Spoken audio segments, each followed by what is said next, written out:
Hello dear students, आज हम आपके सामने बात कर रहे हैं मेजरमेंट ऑफ डिस्पर्जन के आखिरी टॉपिक जो कि है विचरण गुणांक या coefficient of variation. Dear students, ये जो टॉपिक हम आज बात करने वाले हैं ये टॉपिक स्टैंडर्ड डिविएशन का ही एक्सटेंशन है। ये किस तरह से काम आता है और क्यों हम इस मेथड को, क्यों हम इस कोफिशिएंट ऑफ वेरिएशन को यूज़ करें, इसे जानने और समझने के लिए हमारे वीडियो को आखिर तक ज़रूर से देखें। और साथ ही हमारा चैनल यदि अभी तक सब्सक्राइब नहीं हुआ है तो आप इसे प्लीज़ लेटेस्ट अपडेट के लिए सब्सक्राइब जरूर करें। तो चलिए स्टूडेंट्स, बात करते हैं विचरण गुणांक या कोफिशिएंट ऑफ वेरिएशन की। सबसे पहले कोफिशिएंट ऑफ वेरिएशन होता क्या है। जनरली हम इसे सीवी के नाम से जानते हैं। इसका उपयोग तब किया जाता है जब दो या अधिक श्रेणियों में अपकिरण की मात्रा की तुलना करनी हो। जी हाँ स्टूडेंट्स, यदि हम कंपैरिजन की बात हम करना चाहते हैं, जब दो या दो से ज़्यादा श्रेणियों में, दो या दो से ज़्यादा सीरीज़ में हम आपस में कंपैरिजन करना चाहते हैं कि कौन सी सीरीज़ में वेरिएबिलिटी अधिक है, कौन सी सीरीज़ ज़्यादा होमोजीनियस है, किस सीरीज़ में स्टेबिलिटी है, किस सीरीज़ में कंसिस्टेंसी है। देखिए, कई बार प्रैक्टिकली हमारे पास ये प्रॉब्लम आती है कि हम किसी सिटी में बात करें तो अभी जैसे कोरोना और कोविड का टाइम चल रहा है, किसी सिटी के कोविड के केसेस कितने आ रहे हैं पिछले 10 दिनों की बात करें और किसी दूसरी सिटी के कोविड के केसेस कितने आ रहे हैं, तो यहाँ पर हम यदि देखना चाहें कि कहाँ पर होमोजेनिटी या कंसिस्टेंसी की बात हो रही है तो हम सीवी के मेथड का यूज़ करेंगे। यानी कौन सी सिटी में कंसिस्टेंटली मेथड्स आ रहे हैं, कौन सी सिटी में ज़्यादा वेरिएबिलिटी है, ये चीज़ें जानने के लिए हम कोफिशिएंट ऑफ वेरिएशन का उपयोग करते हैं। कई बार प्रैक्टिकल अप्रोच में यदि हम देखें तो इसका उपयोग जैसे यदि हम बात करें बैट्समैन की, क्योंकि अभी क्रिकेट की सीरीज़ भी चल रही है, तो यदि जो भी सीरीज़ हुई है उसमें किस बैट्समैन ने कितनी कंसिस्टेंसी के साथ काम किया है, कितने वेरिएबल हैं, ये आगे की एनालिसिस के लिए सीवी यानी कोफिशिएंट ऑफ वेरिएशन का कैलकुलेशन बहुत काम आता है।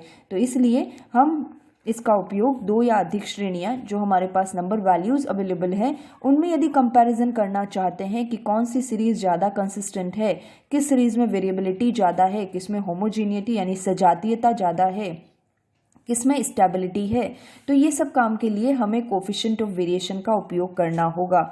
मैं आपको बता दूं कि कई बार एग्जामिनेशन क्वेश्चन में केवल आपको ये पूछा जाता है कि which is better, who is consistent, whatever, ये सारी चीज़ें जब आती है तो हमें सीवी का ही उपयोग करना होगा। डायरेक्टली कई बार क्वेश्चंस में नहीं पूछा जाता है, नहीं कहा जाता है कि calculate the coefficient of variation. केवल जब कंपैरिजन की बात आती है तो आप समझ जाइए कि आपको सीवी का कैलकुलेशन करना होगा। सिंपली फॉर्मूले की बात करते हैं तो इसका फॉर्मूला, क्योंकि मैंने कहा ये स्टैंडर्ड डिविएशन का ही एक्सटेंशन है, तो देखिए स्टैंडर्ड डिविएशन हमें कैलकुलेट करना होगा डिवाइडेड बाय एक्स बार, क्योंकि स्टैंडर्ड डिविएशन हमेशा एक्स बार से कैलकुलेट होता है और स्टैंडर्ड डिविएशन डिवाइडेड बाय हम एक्स बार करते हैं तो ये स्टैंडर्ड डिविएशन की रिलेटिव वैल्यू आती है। नाउ इस रिलेटिव वैल्यू को हम 100 से मल्टीप्लाई कर दें यानी परसेंटेज में शो कर दें तो ये परसेंटेज से जो हमें कैलकुलेट होगा या सीवी कैलकुलेट होगा। तो फाइनली इसका फॉर्मूला होगा standard deviation divided by x bar multiplied by 100। देखिए गाइज, स्टैंडर्ड डिविएशन कैसे शॉर्टकट मेथड से, डायरेक्ट मेथड से, इंडिविजुअल, डिस्क्रीट और कंटिन्यूअस सीरीज में कैलकुलेट होता है, इसके लिए हमारे वीडियो के लिंक नीचे डिस्क्रिप्शन बॉक्स में दिए हुए हैं और साथ ही में आई बटन पर क्लिक करके भी आप इन वीडियोस को देख सकते हैं। तो इन वीडियोस को जरूर से गो थ्रू करें, क्योंकि यदि आपको कोफिशिएंट ऑफ वेरिएशन सीखना है तो सबसे पहले आपको स्टैंडर्ड डिविएशन कैलकुलेट करना आना चाहिए। तो जल्दी से बात करते हैं एक क्वेश्चन के लिए, और एक क्वेश्चन कुछ इस तरह से, दो क्रिकेटर्स ने रन बनाए हैं और ये क्रिकेटर्स के बारे में आपको पूछा गया है हु इज़ बेटर। देखिए, मैंने कहा था डायरेक्टली आपको नहीं कहा जाता है कि सीवी कैलकुलेट करिए, केवल आपको कह दिया है हु इज़ बेटर, कौन अधिक अच्छा है। तो ऐसी स्थिति में गाइज हमें सीवी का कैलकुलेशन करना होगा, क्योंकि हमारे पास दो सीरीज़ हैं और इन दो सीरीज़ के बीच में कंपैरिजन करना है। तो देखते हैं डेटा क्या कहते हैं। देखिए, बुमराह जो हमारे बॉलर हैं और चहल जो हमारे बॉलर हैं, क्योंकि नंबर्स को देखकर हमें लग रहा है कि ये जरूर किसी बैट्समैन का नहीं, बॉलर्स का काम है। तो देखिए कुछ इस तरह से रन बनाए उन्होंने 20, 22, 19, 23 और 16, और चहल ने रन बनाए हैं 10, 20, 18, 12 और 15। अब हमें देखना है कि इन दोनों में से कौन बेटर है। तो गाइज इसके लिए हमें CV का उपयोग करना होगा और CV के उपयोग करने के लिए सबसे पहले हमें स्टैंडर्ड डेविएशन कैलकुलेट करना होगा। देखिए ये एक डायरेक्टली इंडिविजुअल सीरीज़ है। ये क्वेश्चन कई बार आपको डिस्क्रीट सीरीज़ और कंटिन्यूस सीरीज़ में भी पूछा जा सकता है, लेकिन आपको तीनों ही सीरीज़ में किस तरह से स्टैंडर्ड डेविएशन का कैलकुलेशन किया जाता है ये मैंने अपने पिछले वीडियो में बताया भी था। तो गाइज देखिए इससे चलते हैं कैलकुलेशन की तरफ। सबसे पहले जसप्रीत बुमराह ने जो रन बनाए हैं उसे मैंने लिख लिया है, इसकी टोटल 100 आ रही है यहाँ पर। क्योंकि हमें स्टैंडर्ड डेविएशन कैलकुलेट करना है तो स्टैंडर्ड डेविएशन कैलकुलेट करने से पहले हमें देख लेना चाहिए कि एक्स बार क्या आ रहा है। समय को बचाने के लिए मैंने एक्स बार पहले ही कैलकुलेट करके रखा है। देखिए total sigma x 100 divided by number of items हमारे पास 5 है इज इक्वल टू 20, यानी जो हमारे पास एक्स बार मिला है गाइज ये हुआ है 20। तो देखिए जल्दी से डेविएशन कैलकुलेट करें। डेविएशन कैलकुलेट करने के लिए x माइनस ए, यानी जो हमारी x की वैल्यू है उसमें जो हमारे x बार की वैल्यू है, थोड़ा फॉर्मूला हम करेक्ट करते हैं क्योंकि हम शॉर्टकट मेथड से काम नहीं कर रहे हैं। x माइनस एक्स बार की हमें बात करनी होगी, तो हमें जो x वैल्यूज़ है उसमें से x बार को माइनस करना होगा डेविएशन निकालने के लिए। तो देखिए 20 में से 20 0, 22 minus 20 it's 2, 19 minus 20 it is minus 1, 23 minus 20 it is plus का 3, 16 माइनस 20 इट इज़ माइनस का 4। देखिए यहाँ पर जो मैंने आपको पहले भी बताया था कि यदि हम ओरिजिनल मीन से डिविएशन लेते हैं तो इसका टोटल 0 आना चाहिए। यदि 0 आता है तो समझ जाइए हमने कैलकुलेशन सही की है। तो देख लेते हैं हम, माइनस का 4 और माइनस का 1 ये 5 हो जाता है माइनस का, और प्लस का 3 और प्लस का 2 ये भी 5 हो जाता है। तो इस तरह से हमारी जो सिग्मा dx है वो 0 आ गया, यानी हमारी ये कैलकुलेशन बिल्कुल सही चल रही है। जल्दी से इनके डिविएशन देखते हैं। 0, 4, 1, 9 और 16 इनकी टोटल हमें करनी होगी और इनकी टोटल हम देखते हैं, इनकी टोटल बनती है 30।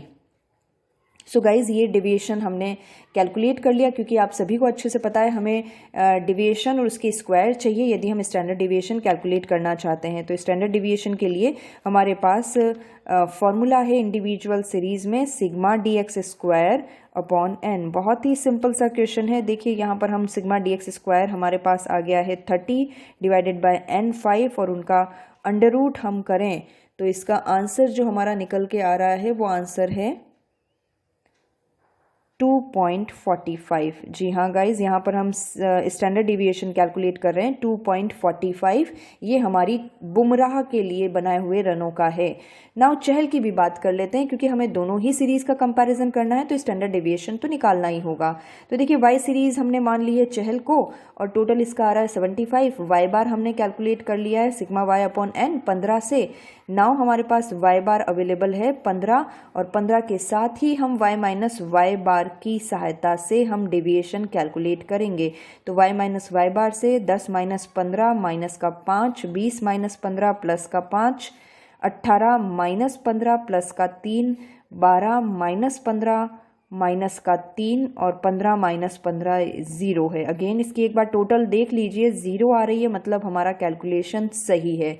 dy स्क्वायर कैलकुलेट करें 25, 9, 9 एंड 0 का स्क्वायर 0, इन सब का टोटल हमारे पास बनता है 68। यस गाइस, तो हम फटाफट यहाँ पर भी यही काम करते हैं, हमारा स्टैंडर्ड डिविएशन कैलकुलेट कर लेते हैं और स्टैंडर्ड डिविएशन है हमारा sigma dy square upon n। dy square है हमारा 68 डिवाइडेड बाय 5 का अंडर रूट हम कर देते हैं तुरंत हमारे कैलकुलेटर पर और वो मिल रहा है हमें 3.69। तो गाइज़ यहाँ पर हमारा जो स्टैंडर्ड डिविएशन है यहाँ पर चहल के लिए मिल रहा है 3.69। देखिए अब हम यहाँ पर CV कैलकुलेट कर लेते हैं। CV कैलकुलेट करने के लिए हम अपना फॉर्मूला लगाते हैं standard deviation divided by x bar multiplied by 100। यहाँ पर स्टैंडर्ड डिविएशन हमारा कैलकुलेट हुआ 2.45 डिवाइडेड बाय x बार जो है हमारा यहाँ पर इसके लिए 20 और मल्टीप्लाइड बाय 100। हम इसे कैलकुलेटर पर कैलकुलेट करते हैं, जितने यहाँ पर हम CV कैलकुलेट करते हैं standard deviation divided by y bar multiplied by 100। Standard deviation है 3.69 डिवाइडेड बाय हमारा y बार है 15 मल्टीप्लाइड बाय 100। देखिए हमारा बुमराह के लिए जो सीवी आया है वो सीवी आया है 12.25। तो देखिए 12.25% है, और यहाँ पर यदि हम इसका सीवी देखें तो हमारा सीवी हमें मिलता है 24.6। तो देखकर यदि अब हमें आंसर देना होगा स्टूडेंट्स, तो देखकर आप कह सकते हैं, क्योंकि हमें पूछा है कि कौन सा बैट्समैन कौन सा क्रिकेटर ज़्यादा अच्छा है, तो हम उसे ही ज़्यादा अच्छा मानेंगे जो कि कंसिस्टेंसी के साथ खेल रहा है, जिसकी वेरिएबिलिटी कम है। देखिए वेरिएबिलिटी कम होने का मतलब यहाँ पर यही है कि हम अपने एवरेज से यदि ज़्यादा दूर हैं, यदि हमारी ये मान लीजिए हमने ये एवरेज की लाइन है, यदि हम अपने एवरेज से ज़्यादा दूर खेल रहे हैं तो हम ज़्यादा अच्छे नहीं हैं, लेकिन हम हर एक मैच में अपने एवरेज के करीब करीब ही अपने रन बना रहे हैं।